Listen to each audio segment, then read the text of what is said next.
everybody. This is Kim Wendy, owner of PassionateHorsemanship.com. First, I want to say thanks to the replay viewers. I appreciate you taking the time to watch this replay. And I also want to say thanks to those of you who are coming in live. I appreciate you being here.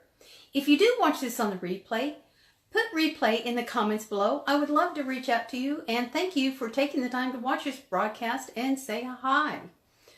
So tonight's topic is winter horse care tip, and we're going to be talking about hoof care and shelter. For those of you who do not know me, my name is Kim Wendy, owner of PassionateHorsemanship.com. I have 40 plus years of experience working with horses, and I'm a professional trainer. I teach horse owners how to become the confident leader their horse will trust and love. My specialty is in the trail obstacle, whether that be horse agility, in-hand trail, ridden trail, or at liberty going through the obstacle course, which can be a lot of fun. Again, our topic tonight is going to be winter horse care tip, talking about hoof care and shelter. So let's get started. The first thing we're going to talk about is hoof care. Now, I'm sure some of you have heard this term, and if you're new to horses, you may not have heard it, but you will hear it. It's no hoof, no horse. And that is so true. You've got to take care of those hoofs. They are so, so important. And in the wintertime, a horse with healthy hoofs, they can tolerate the winter and go through it just fine. A horse that doesn't have healthy hoofs, then they are going to have a lot more trouble, and it can take its toll on them in the wintertime. And they might start walking really stiff. So be aware of those signs. If your horse starts being really stiff, it could be because their hoofs are not in that great of a condition. Now, the other thing during the wintertime, horses' hoofs grow slower during the winter.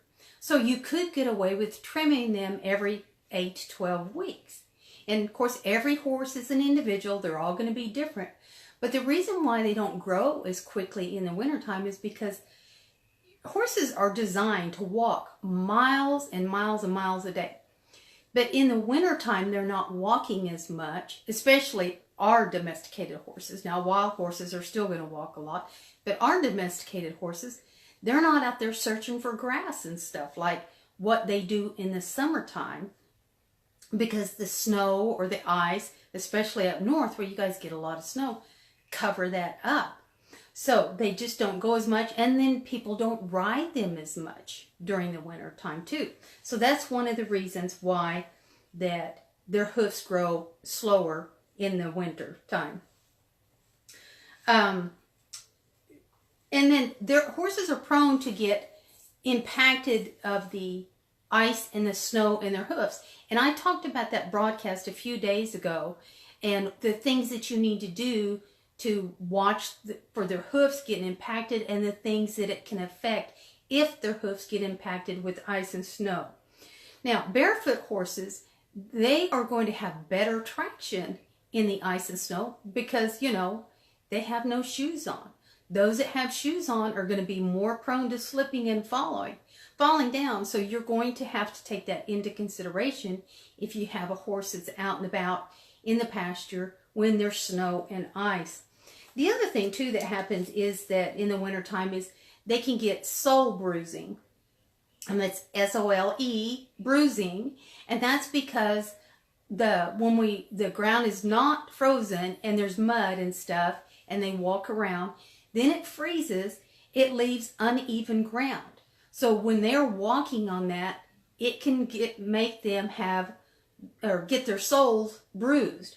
And so you'll want to be aware of that too, so that if they start walking funny, they'll be like, maybe their soles have gotten bruised, The other thing too that can happen is that during the winter, they can still get abscesses and they can still get thrush.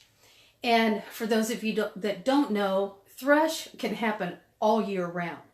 And when you clean the horse's hoofs out and you see something real dark black and it smells really bad, that's thrush, and it's something you need to take care of. Anytime you have something with the hoof Make sure you stay on top of that and take care of it. Because like I said in the beginning, no hoof, no horse. So you've got to stay on top of that and get a handle on it quickly. Now, the next thing we're going to talk about is shelter. And if you have any questions about hoof care, be sure and put them in the comments below. I'm happy to answer your questions. If I don't know the answer to it, I have plenty of resources and I can find the answer for you. And I'm sure you have a farrier too that you could ask some questions of. I know for me, if I have a horse with thrush, there's plenty of things out on the market, but I don't like to use chemicals with my horses. I go more naturally with stuff, so I tend to use tea tree oil. But you have to be careful the tea tree oil you get, because some of it is kind of laced with pine oil, which is not good at all. So you want to make sure you get a pure tea tree oil. I get mine from Dynamite Specialty Products. All right, so on to shelter. You know, during the wintertime, horses really need some type of shelter to get out of the elements, whether that be a clump of trees or a low-lying area, so that it's a natural protection and that they can get some protection from that. A three-sided shed for pasture horses is really great, because then they can move around. And I know I have a three-sided shed here, and if the wind is out of the north, then they can get inside and get blocked from the north. And if it's a cold wind out of the south, they can go on the north side to get protection. Of course, the roof is not on that side, but still they could get out of the wind by going to the south side of the barn. Now, when you have a shelter, make sure that there's adequate space in your shelter area, because if you have several horses and the lowest one on the pecking order, if the shelter's not big enough, they're not going to let the lowest one on the pecking order in there. So you need to make sure that the shelter is big enough. If it's not big enough, then you may have to have two shelters for them to, you know, split up and go to a couple of different shelters. I know for me, I don't like it if one of mine had to stand out, one or two had to stand out while the rest of them was underneath there. I make sure that my horses have a shelter to get underneath. And I know there's some people of the mindset that, oh, it's just a horse, they're going to be fine. I don't agree with that. I don't like to hear that. I feel like they need some type of protection. Like I said, whether it be a clump of trees or a low-lying area that they can get in from protection. I don't like to see them without any protection whatsoever. Then the thing is that when there's an absence of wind and moisture, horses can tolerate temperatures that are slightly below 0. That is, if there's no wind and there's no moisture. But otherwise, you know, if it gets lower than that, they really need a shelter. And again, with me, my horses have 2 different shelters that they can go to. I have 5 of them out there, and they all do fine under the shelter. Now, one is smaller than the other, but then they have the option to come to the bigger one. And under the bigger one, everybody gets under there. Even my lowest on the pecking order, he can get in there with them too. And that's just something that's really, really important to me. Because the thing is, my shelters, it's more of it has an end on one, there's a wall on one end of it, and then a top, and 2 sides are open, but it's long for them to get underneath. And the way it's set up, it's blocked from the north and the south, east and west are open. But they can all get underneath there, and if they kind of get in a tiff, they can still get out of the way. One won't get pent up against a wall and get kicked, because that can happen. If you have a horse that's real dominant, you may have one that just pins one up at the wall, against the wall, and just kicks the fire out of them. And you sure don't want that to happen, because that, you know, that could turn out to be a disaster. All right, if you have horses in an enclosed barn, you want to make sure that you have adequate ventilation in that barn. Because when you do, that controls the temperature and the humidity and the airflow in the barn. You don't want one that's sealed up really tight. because if you have poor ventilation, your horse can develop respiratory problems. And you sure don't want that, especially in the winter when it's already damp and you have respiratory problems. You can have an uphill battle with that from, just having the dampness and stuff like that. So you want to make sure you have adequate ventilation. Now you could put ceiling fans in to help with the ventilation if need be.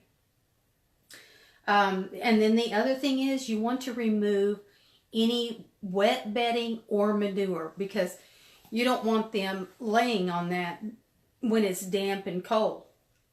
I mean, just think about you. You wouldn't like some laying on a blanket that's wet. You're going to be a lot colder and stuff. So those are my tips on hoof care and shelter. And if you have questions on either one of them, I am happy to answer your questions for you. You can put a comment below, or you can send me a private message, and I'm happy to answer those questions. And I would love it if you have found value with anything that I've shared with you tonight, or from my previous broadcast this week on winter horse care tips. I would really appreciate it if you would share it with your friends, because I know that this information is valuable and it's going to help somebody. But if you found value, again, I would appreciate you sharing it out. You can find more information on my website by going to passionatehorsemanship.com. I have a bunch of blog articles over there on a bunch of different things, because I believe when I'm working with a horse, it's the whole horse. It's just not training them. You have to look at the nutrition, the hoof care, the tack, all that stuff comes into play with your horse. Now, the other thing I want to tell you, Cyber Monday is coming up this next Monday. And I'm going to have something special that I'm going to offer. And you guys are going to love it. So make sure you come in Monday and hear my broadcast, and I'm going to tell you what it is. But like I said, you're really going to love it. And it's going to be for just 5 people. So you're not going to want to miss out. When I announce it, you're going to want to jump on it. All right? So again, I'm Kim Wendy, owner of PassionateHorsemanship.com. I would love for you to share this out, and be sure and visit my website at PassionateHorsemanship.com. Thanks again for taking the time to watch. I appreciate each and every one of you tonight. Have a great evening.